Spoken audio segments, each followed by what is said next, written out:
This week's whistle is the Soodlums Mello. Now, as near as I can tell, it is absolutely identical in every way to what is now called the Walton's Mello.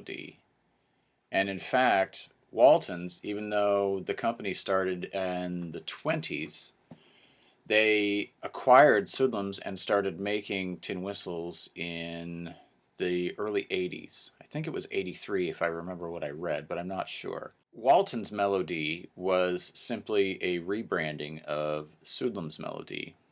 Now, I found this one in a cello wrapped pack with a booklet of tin whistle tunes, and It's apparently 40 years old. but it also was clearly untouched. So there is still some stock of the Soodlums made melodies that exist from before Walton's acquired them. This guy being one of them, I had to snap it up. It only cost me $17 or $18, so it wasn't outrageous, which leads me to believe that there are probably still quite a few of these around. This whistle is bare brass. That would be the main difference that I can see between it and the Walton's newer version, is that Walton's coats their brass whistles with a very thin, sort of almost greenish mylar plastic type material, which does nothing, honestly, because it seals it for a little while and keeps it from getting any patina. But eventually the plastic wears and peels away, and then you end up with an oddly splotchy brass whistle. The pros of the Soodlums Mello whistle are identical to the pros of its later version, the Walton's Mello. The tone is pretty even. It's very easy to play. The wider bore tends to mellow out the tone a little bit further and make it a little more even in volume between the lower and upper octave. It does kind of confuse the tuning a little bit. Now, I've done the blue tack tweak and a little bit of movement here, like I do with all of my other factory made whistles, or at least the ones that I can do that to. But this whistle is easy to play. It sounds pretty good.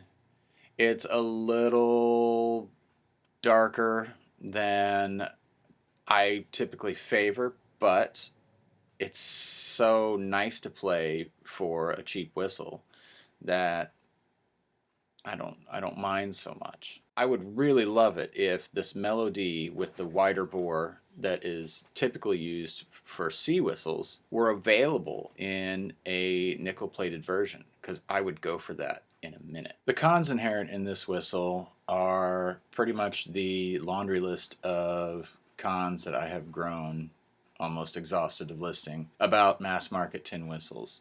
The cavity under the windway, which needs to be filled immediately in order to mitigate the hiss and some of the shriekiness of the whistle. The fact that they tend to come from the factory more than several cents too sharp, and general inconsistencies in the drilling. Like, there's a little nick on the side of this hole. There's a little bit of body issue with this whistle. Not a lot of complaint here. Is this a good beginner whistle? Absolutely. The Walton's Mello or this thing, which is virtually identical, they are fantastic whistles to learn to play on. They have a nice warm tone.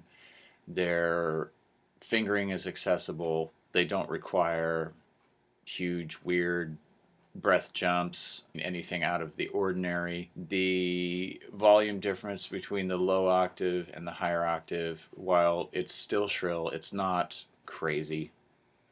And they're inexpensive. $10, $12 US, not a bad deal. This has been the Soodlums Mello, our whistle of the week.